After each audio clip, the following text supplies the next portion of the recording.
Hola amigos, mi nombre es Rafael Macazaga, soy cineasta y en esta serie de cápsulas vamos a compartirles tips básicos para todos aquellos de ustedes que les guste el cine y que tienen el deseo de practicar esta actividad que con los avances tecnológicos de hoy en día fácilmente podemos realizar una pequeña pieza cinematográfica con nuestro celular y desde casa.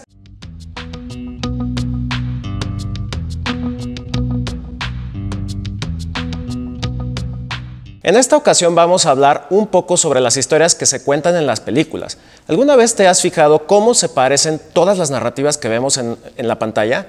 Esto es porque existe una estructura básica para contar historias que podríamos decir se aplica casi a todas las tramas. Quizás lo han escuchado, un primer acto que le llamamos planteamiento, donde normalmente introducimos a los personajes de una historia, quiénes y cómo son. Luego tenemos un segundo acto que le decimos desarrollo, que es desarrollo de un conflicto que le sucede a los personajes, y finalmente el tercer acto o resolución de dicho conflicto.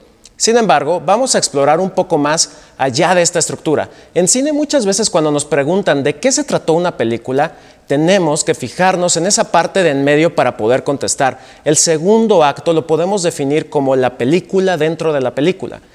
El segundo acto es el momento de una historia en el que se abre una interrogación. ¿Logrará el personaje hacer algo?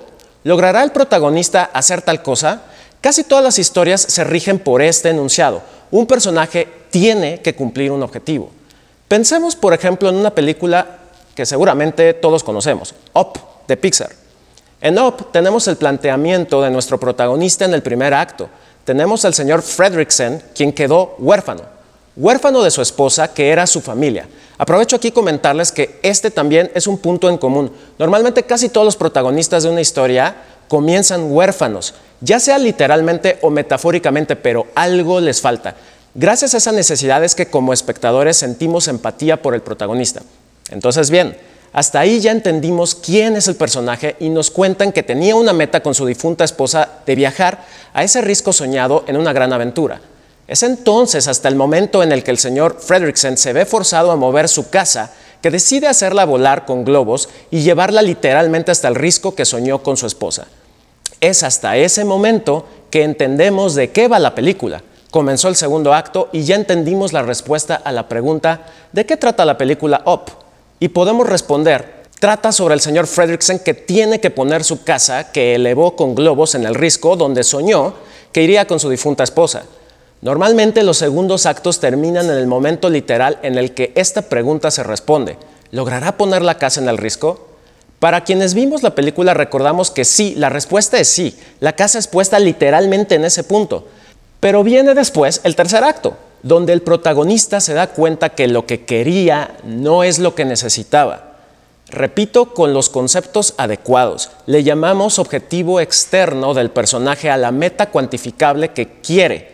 En este caso es colocar la casa en el risco. Y le llamamos objetivo interno a lo que realmente necesita.